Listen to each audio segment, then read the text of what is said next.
Oke teman-teman, kita kembali lagi ke Automotive. Nah, kita kedatangan Brio RS Urbanite Februari 2022. Jadi dia ini keluar terakhir seri tertinggi sebelum akhirnya ada facelift kemarin tuh bulan lalu. Nah, kita lihat bagaimana ini dibandingin varian yang paling baru. Apakah masih worth it? Cek videonya. Yuk. Nah, untuk kalau varian yang sebelum facelift ini, varian RS itu memang nggak terlalu banyak berubah dari varian Satya-nya. Jadi dia cuma dikasih emblem warna-warna hitam gini, black piano, juga lambang RS di sini. Juga jangan lupa logonya, karena ini termasuknya bukan LCGC, walaupun basisnya LCGC, dia sudah pakai logo Honda seperti ini. Dan karena ini varian RS Urbanite, maka dia diberikan body kit seperti ini di bagian depan.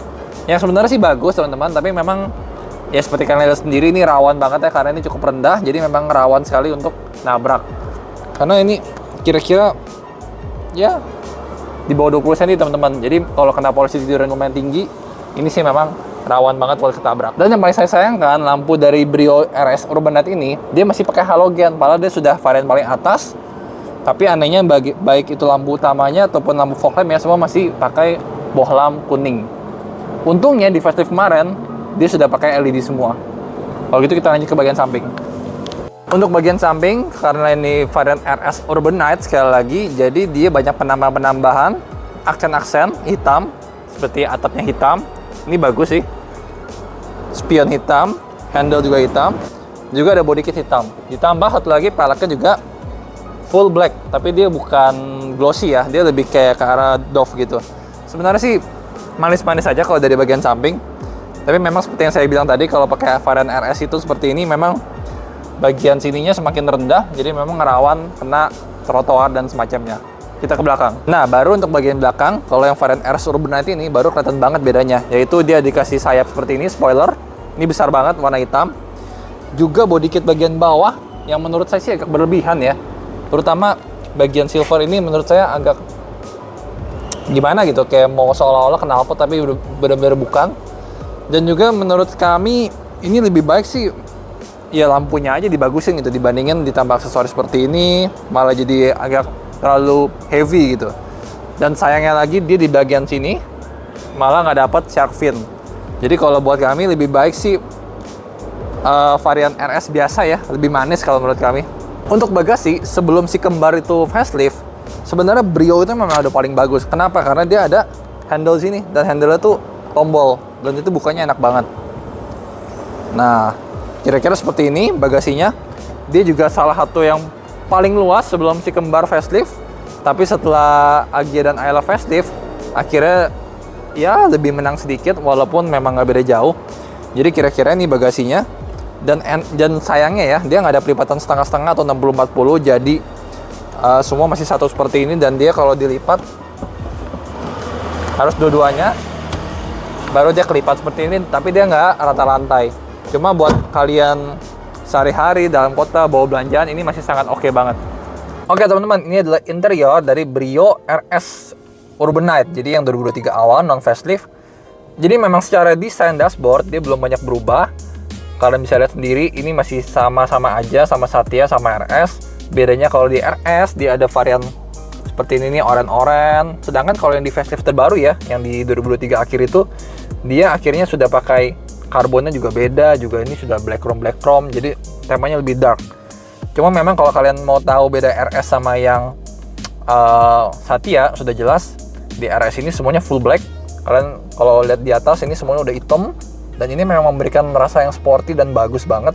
Apalagi ini hitamnya juga kayak semacam blue drew, tapi bukan juga, jadi kayak memang bahan plafon biasa tapi hitam, tapi akhirnya memberikan kesan yang mewah juga di dalam sini. Dan untuk build quality-nya ya seperti biasa ya, ini kan memang basisnya LCGC, jadi kita memang nggak bisa expect, masih banyak banget plastik-plastik di sini. Dan kita sama menyayangkan banget kenapa setirnya nggak dilapis kulit, personalingnya juga nggak dilapis kulit, rem tangan juga nggak dilapis kulit, jadi memang masih standar banget. Dan untuk desain kursinya sendiri, dia yang tipe RS ini jahitan-jahitan orange seperti ini ya, bahannya fabric, nggak masalah karena didudukin enak juga. Dia sudah kepisah nih, udah bukan jok pocong lagi. Tapi jok yang pocong pun yang Satya yang kita pernah review itu juga sebenarnya enak-enak aja, dan ini pun juga sama enaknya. Jadi nggak masalah, fabric hitam, nggak terlalu gampang kotor. dan juga enaknya dia empuk dan adem. Oke.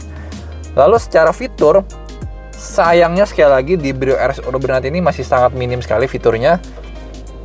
Menurut kami, karena mengingat harganya sudah nggak terlalu murah, dia memang sudah pakai AC digital seperti ini, tapi head unitnya kalau kalian lihat, ya ampun, ini masih terbilang jadul banget, fiturnya masih sangat minim. Dia juga nggak ada push start button, jadi masih kena kunci seperti ini, sayang banget ya.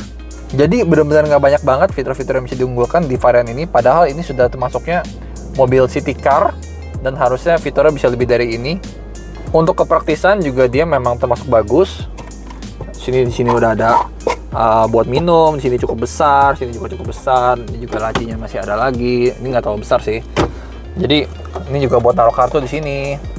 Jadi secara kepraktisan dia oke banget, cukup banyak tempat untuk menaruh. Tapi yang kita sayangkan, kenapa di sini dia masih pakai lighter socket gini, kenapa nggak pakai USB Type C atau Type A, jadi lebih modern jauh. Padahal ini kan mengingat ini tahun 2023 ya, harusnya mobil-mobil di zaman itu sudah harus lebih modern. Secara ergonomi memang ini juga udah cukup bagus. Jadi walaupun dia cuma bisa naik turun, tapi nggak masalah karena memang menyetir di sini merupakan salah satu kelebihannya, karena memang di sini duduk di sini tuh termasuk enak. Setirnya juga dipegang enak, semua enak, serba enak. Cuma sayang di sini nggak ada armrest teman-teman. Harusnya di sini ada kompartemen. Untungnya udah banyak modif-modif di sini. Jadi kalian bisa taruh di sini. Jadi nyetirnya bisa begini, bisa jauh lebih enak. Itu aja palingan. Sama satu lagi nih, bagian atap lagi-lagi lampunya masih halogen seperti ini, kuning. Jadi sayang banget. Coba kalau LED putih bisa memberikan efek yang lebih modern di kabin sini. Kalau gitu kita langsung ke belakang. Kalau di bagian belakang, saya cukup salut sih sama Brio ini, karena walaupun mobilnya cukup kecil ya, tapi saya merasa duduk di sini tuh nggak pegel gitu, nyaman-nyaman aja. Joknya empuk, juga ada headrestnya di sini menopang dengan baik. Secara kaki juga dia tuh menopang, pahanya tuh cukup panjang ya, dibandingin si kembar dari Toyota dan Daihatsu. Ini masih lebih nopang. Kaki juga dengan posisi duduk saya yang cukup mundur, ini masih sisa lumayan banget sih, 5 jari lebih tuh masih ada, jadi masih cukup spacious. Juga karena joknya fabric, jadi lebih empuk dan lebih adem, enak di sini, benar-benar enak. Interiornya juga dari sini jadi berasa banget hitam, jadi berasa jauh lebih mewah. Cuma memang di bagian pintu karena plastik semua, jadi berasa agak cheap aja ya. Nggak masalah memang di harga segini sih, tapi lebih baiknya memang kalau dikasih sedikit fabric atau semacamnya, jadi bakal jauh lebih bagus. Juga yang saya suka di bagian tengahnya dia sudah ada headrest seperti ini. Jadi buat duduk bertiga, duduk berlima total masih lebih aman. Walaupun memang saya sih nggak rekomen, karena memang dimensi mobil ini nggak lebar-lebar banget. Jadi kalau diisi berlima itu bakal agak sempit. Tapi buat saya ini merupakan suatu kelebihan dari si Brio RS ini, karena duduk di belakangnya termasuk lega dan nyaman. Nice. Nah teman-teman, sekarang kita mau cobain test drive dari Brio RS ini.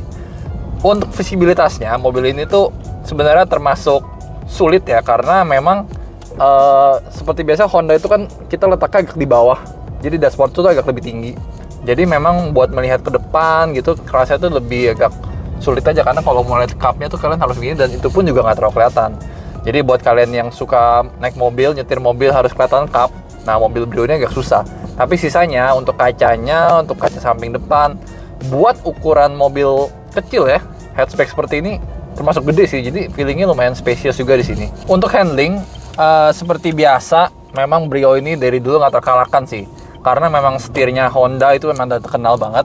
Dia tuh enak ya teman-teman, kalau bawa ini tuh kayak bawa bom kar, berbelok-belok tuh enak, dipadukan dengan dia juga suspensinya nggak terlalu lembut-lembut amat, jadi tuh sigap, kalau kiri kanan tuh benar-benar enak bawanya. Jadi memang dia masih yang terbaik untuk handling di kelasnya. Untuk kenyamanan, kalau untuk suspensi, bagian depannya menurut saya tuh cukup lembut teman-teman, cukup enak. Kalau kalian kena lubang, kena apa tuh masih enak. Tapi yang bagian belakang itu menurut saya cukup keras, jadi lumayan berasa jauh gitu bagian depan dan belakang. Tapi enaknya memang tadi saya udah bilang buat handling enak. Nah untuk kekedapan kabinnya, jujur kalau dari samping depan itu masih kayak biasa aja, apalagi mesinnya juga cukup sunyi. Tapi memang yang kita rasakan tuh di bagian bawah, terutama road noise, kalau kecepatan tinggi tuh sangat-sangat masuk sekali. Memang penyakitnya Honda Brio itu tuh di bagian bawahnya ini lumayan berisik.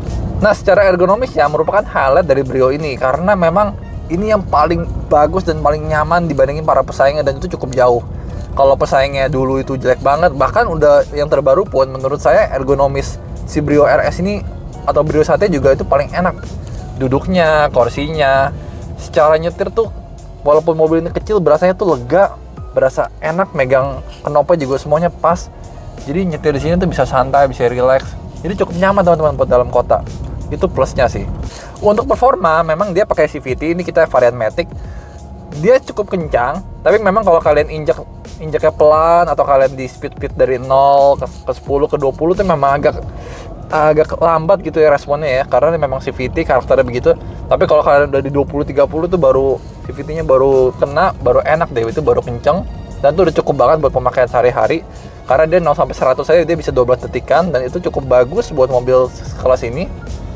Dan plusnya teman-teman, ketika Agya sudah facelift kan tuh jadi 3 silinder. Nah, si Brio ini dia masih memakai mesin 1200 cc 4 silinder yang bikin getarannya tuh enak. Jadi bawa mobil ini juga nggak berisik, nggak getar, nggak ada getar berlebih. Jadi ini kelebihan dari mesin si Brio ini. Performanya pun juga sangat bagus karena performanya bisa mendapatkan 1:15. Itu kalau dalam kota ya, karena ada stop and go, ada macet. Jadi dengan speed kira-kira average 20 km per jam, ini masih dapat 1:15 dan itu bagus banget. Jadi Brio ini cocok sih emang buat dalam kota tuh, buat city car, buat hatchback, itu performa dan juga kehematan konsumsi BBM-nya itu sangat-sangat baik. Jadi buat ukuran city hatchback seperti ini ya, Brio ini menurut saya driving experience tuh oke banget. Dia benar-benar unggul di segala sisi, dari terutama ergonomis menyetir, fun to drive-nya, performa juga bagus semuanya. Paling cuma PR-nya ya kekedapan kabin aja, dan itu pun sebenarnya gampang kok teman-teman buat di modif. Kalian tinggal tambahin peredam di pintu, di atap, di bawah, semuanya udah oke. Palingan sama satu lagi nih diganti nih modifnya nih. Aduh, suara klaksonnya parah banget, padahal ini kan udah lumayan mahal ya. Kalau gitu kita masuk ke kesimpulan. Oke teman-teman, kesimpulannya untuk Brio RS Urban Knight 2003 awal ini yaitu non facelift. Nah, kalau kalian pengen beli mobil baru, kami saranin banget kalian lebih baik beli Brio RS yang terbaru, yang sudah facelift, sudah desain baru, sudah dapat lampu LED, sudah dapat keyless entry, jadi udah jauh lebih bagus semuanya. Interiornya juga udah nggak ada oren-oren lagi, jadi lebih oke, lebih sporty. Tapi kalau kalian mau beli mobil bekas, kami juga tetap menyarankan beli Brio RS, tapi saran kami sih lebih baik nggak usah yang seri Urban Knight ini ya, karena jatuhnya ini sesuai selera banget. Lebih baik beli Brio RS biasa, kalian beli bekas tahun 2021, 2022 itu nggak masalah. Tetap rekomen karena memang dia ada salah satu city car yang benar-benar gesit, irit, dan juga desainnya masih bagus hingga saat ini. Kalau gitu itu aja review dari kami. Jangan lupa untuk klik like, share, dan subscribe. Jangan lupa komen juga di dalam kolom komentar. Kalau gitu see you in the next video masih di Automotive TV.